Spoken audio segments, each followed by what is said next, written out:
नमस्कार. मला खरं सांगू, मीडियाचा अगदी कंटाळा आला होता आणि आता सोशल मीडियाची चीड वाटू लागली आहे. मला मान्य आहे, मी सोशल मीडियाचा वापर करतो आहे आणि त्यातूनच लोकांच्यापर्यंत पोहोचतो आहे, ₹4 कमवतो सुद्धा आहे. हे सगळं होऊन सुद्धा मला आता या सोशल मीडियातल्या गोष्टींचा तिटकारा येऊ लागलाय. काय हो, अभिव्यक्ती अभिव्यक्ती म्हणजे काय? घाणेरड्या भाषेत बोलावं, असभ्य शब्दांचे प्रयोग करावे, अश्लील शब्द वारंवार वापरावीत आणि त्याला विनोद म्हणून जगाच्या समोर मांडावं. ह्याला सोशल मीडियातली अभिव्यक्ती म्हणायचं का?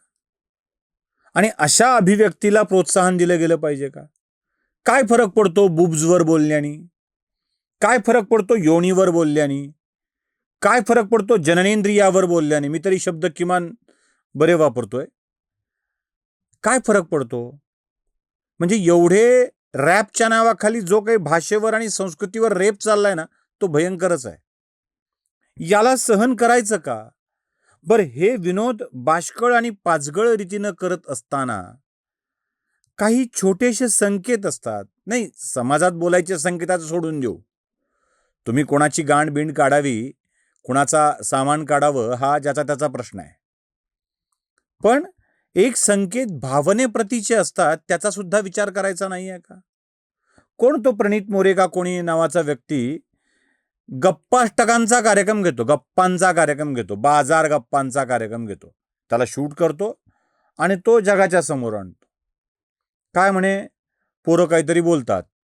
एका पोरीला काय तर म्हणे, मी दाखवत नाही ते, ती मुंबईतल्या चाळीत राहत होती आणि अचानक एक मुलगा टॉवेलवर आला आणि ती समोर आल्यावर त्यानं टॉवेल काढून दाखवला, त्यानं आत काही घातलंच नव्हतं.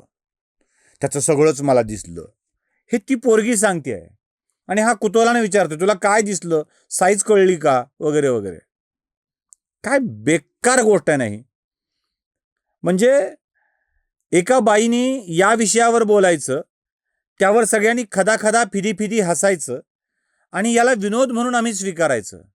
चला ठीक आहे, जिवंत माणसाचा बघितला होता आणि त्याची साईज वगैरे तुम्हाला कळण्यात काय आनंद वाटला. अहो, ती बाई जी डॉक्टर आहे ती काय बोलतेय ऐका तिच्यात तोंडून.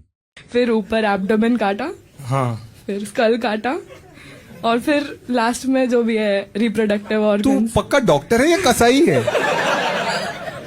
और ऐसे कोई जोक वोक भी मारते तभी या एकदम सीरियस रहते सब लोग? मारते हैं ना. जोक वोक भी मारते क्या आगे इसके दिमाग में कुछ नहीं है? व्हाटएवर जो भी साइज वगैरह जो क्या? पाहिलं, म्हणजे तिचं म्हणणं असं आहे की आम्ही दवाखान्यात असतो तेव्हा आम्हाला बॉडी येते, ती बॉडी नग्न असते आणि आम्ही चर्चा काय करतो तर त्याच्या लिंगाची साईज वगैरे काय याबाबत. ए बाई, तू डॉक्टर व्हायच्या लायकीची आहेस का? डॉक्टर व्हायच्या लायकीची? म्हणजे मला ती लिंगावर बोलली, त्याच्या आकारावर बोलली, जाहीरपणे बोलली, या असल्या फालतू गोष्टीवर भाष्य नाही करायचं आहे. जो देह तिच्या समोर आलाय ना, तो मेलेल्या माणसाचा आहे आणि तो एकतर देहदान करून आलेला आहे किंवा अशा कोण्या तरी व्यक्तीचा आहे ज्याचा कुणीच वारस नाही, तो पाठवला गेलाय अभ्यासासाठी. त्याचं विच्छेदन केलं जातं, बघितलं जातं आणि मग त्याला पुन्हा विधिवत दफन केलं जातं किंवा त्याचा सापळा ठेवला जातो. हे सगळं होत असतं. एका माणसाने तुम्ही डॉक्टर की शिकावी म्हणून आपला नश्वर देह जाळून पुरून टाकण्याच्या ऐवजी त्याचं कापायला, बघायला, अभ्यासाला तुम्हाला दिलाय. कारण तो तुम्ही बघावा, तपासावा, अभ्यासावा, 4 चांगल्या गोष्टी शिकाव्यात. त्याच्या लिंगाची साईज किती होते याच्याशी तुम्हाला काय देणं घेणं? तुम्ही त्या शवविच्छेदनगृहात किंवा तुमच्या अभ्यासाच्या खोलीत जिथे प्रेताचं कापून तपासलं जातं आणि अभ्यास केला जातो, त्या खोलीत मेलेल्या माणसाचं लिंग तपासायला जाता. आहात कोण तुम्ही? डॉक्टर की लिंगोच्छुक? कोण आहात तुम्ही? कुठल्या भावना त्यावेळी तुमच्या मनात असतात आणि तुम्ही बोलत जाता. आणि हा मोरे का टोरे कोण आहे?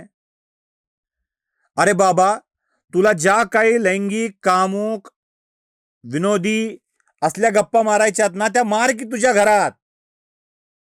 तू, तुझी बायको, तुझी पोरगी, तुझं पोरग, होणारी बायको, झालेली बायको, जो कोणी असेल ती सगळ्या गोळा कर आणि एकमेकाच्या लिंगाच्या साहित्य चर्चा करत बसा ना. आम्हाला काय प्रॉब्लेम आहे? कुठल्या तरी घरातली पोरगी बोलवून घेता, कुठल्या तरी घरातलं पोरग बोलवून घेता, त्याच्या समोर त्याने काय टावेल उघडल्यावर दिसलेलं लिंगदर्शन, त्या डिसेक्शनच्या रूम मध्ये झालेलं लिंगदर्शन, त्याचा आकार, किती वेळेला गेलो, कसा केला, या गप्पा लोकांच्याकडून काय मारून घेतात? हा कसला विनोद? ही कसली अभिव्यक्ती? याला अभिव्यक्ती म्हणणाऱ्याची खालची वरची दोन्ही तोंड ठासून बंद करायला पाहिजेत. म्हणजे खालच्या तोंडात पण काहीतरी घालायला पाहिजे आणि वरच्या तोंडात पण काहीतरी घालायला पाहिजे. तेव्हा यांची ही असली बिनकामाची अभिव्यक्ती बंद होईल. ती बाई पुन्हा सगळ्यांच्या समोर येऊन माफी मागते. तो बाबाही माफी मागतो, दोघांच्याही माफी दाखवतो तुम्हाला मी.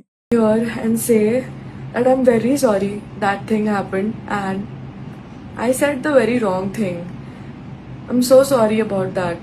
मैंने ऐसे कभी intentionally नहीं सोचा था कि मैं वो चीज़ बोलूँगी. It's very bad to see whatever narrative has been said. आप सबने मेरे क्राउड वर्क का वीडियो देखा रहेगा, क्योंकि उस लड़के से जब मैं क्राउड वर्क कर रहा था उसने काफी डेरिवेटरी चीजें बोली, बट सब लोग उस पर हंस रहे थे, तो मैं भी कैरिड अवे हो गया और मुझसे लैप्स इन जजमेंट हो गया. और मुझे लगता है ये मेरी काफी बड़ी गलती थी. मैं चाहता था तो मैं उसको वहां पे ही रोक सकता था या स्टैंड ले सकता था, बट जो मैं नहीं कर पाया, मैंने उसको एक प्लेटफॉर्म दिया जिसकी वजह से ये चीजें इतनी एस्केलेट हो गई. तो जिनको भी इस वजह से हर्ट हुआ है उन सब से मैं माफी मांगना चाहता हूँ. जो भी लीगल प्रोसीडिंग्स मेरे अगेंस्ट हो रही है उसके लिए मैं अथॉरिटीज के साथ कोऑपरेट भी कर रहा हूँ. लेकिन आप सबसे मैं बस यही रिक्वेस्ट करना चाहता हूँ कि आप सब मुझे प्लीज एक चांस दो. मैं बेटर इंसान बन के दिखाऊंगा. मेरे लिए भी एक लर्निंग थी, तो मैं खुद के ऊपर भी काम कर रहा हूँ, मैं अपने कंटेंट के ऊपर भी काम करूंगा और ये चीज आप फ्यूचर में मेरे काम में भी देख पाओगे.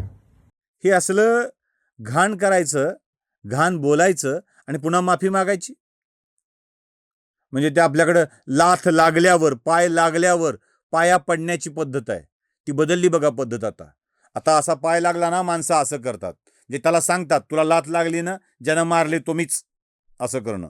ज्यानं मारली ना तो मीच, असं सांगणं असतं ते. अरे या असल्या अभिव्यक्ती, असल्या पाचगळ विनोदापेक्षा बाकी काय करून पोट भरा, बाकी काय करून पोट भरा.